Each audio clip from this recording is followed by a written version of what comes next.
Students, I hope you all are fine. Now let us come towards the topic types of discontinuities, means how many types of discontinuities are there. The first type is removable discontinuity. The function of the form graphed below have removable discontinuity, means this is a graph of some function and it is discontinuous at a point 1, and each of the two has limit as limit x approaches to 0, and we can remove the discontinuity by setting f of 0 equal to that limit. Means as we can clearly see that its limit exists at this point. Means if we take the limit x approaches to 0 negative f of x, and if we take the limit x approaches to 0 positive x of x, then our limiting value approach a number 1. But what is the problem with this? We have also f of 0 equal to 1, but it is not exist there. But if we remove this discontinuity and just write f of 0 is equal to 1, then this will fulfill the definition of a continuity test. And in the same way, here we have a limit exist at point this one, but we do not have the limit as f of c, and for f of c to be exist there, we have to remove this point. And so in this way we say that it is a removable discontinuity. We also have, last time when I discussed in asymptotes that often we have a rational function, and we can cancel the common factor, and we convert them into a polynomial or some sort of function that is not discontinued at a point. So in this way also we can remove the discontinuity by cancelling the common factors.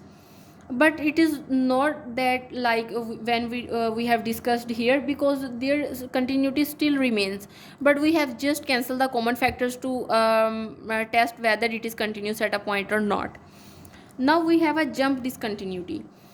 As I have previously discussed, here it is a unit step function, and unit step function has a jump discontinuity, because we know that here we have a right hand limit exist, but our left hand limit does not exist, and one sided limits are not equal, and that's why we have a jump discontinuity. We cannot remove it.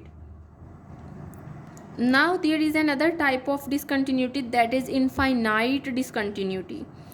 The function of the form has infinite discontinuity. For example, this one, it is throughout continuous because it has an infinitely discontinuous. We can draw an asymptote here, and it is not continuous at a point 0. And in the same way, we have certain functions that have oscillating discontinuity, because it oscillates too much to have a limit. And the function of the form means sine. We can also write tan function, as we discussed previously that it has infinite number of asymptotes, and also a secant function, and also a sine function that oscillate too much, means it is an oscillating function, but I am in generally discussing that they also have discontinuity, and that's why it has an oscillating discontinuity. Now let us come towards the definition of continuous functions. A function is continuous on an interval if and only if it is continuous at every point of the interval, or continuous at every point of its domain. It need not be continued as every interval.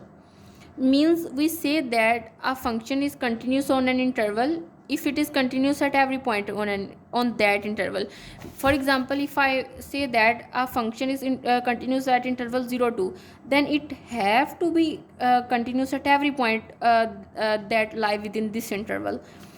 And if we say that it is continuous throughout the domain, then it has to be continuous at every point of its domain. Now we can clearly see that y is equal to 1 over x is not continuous on this interval, but it continues at every else interval, means in excluding this one, but it is continuous and over its domain this one, and it is the domain of this function, and it is continuous there.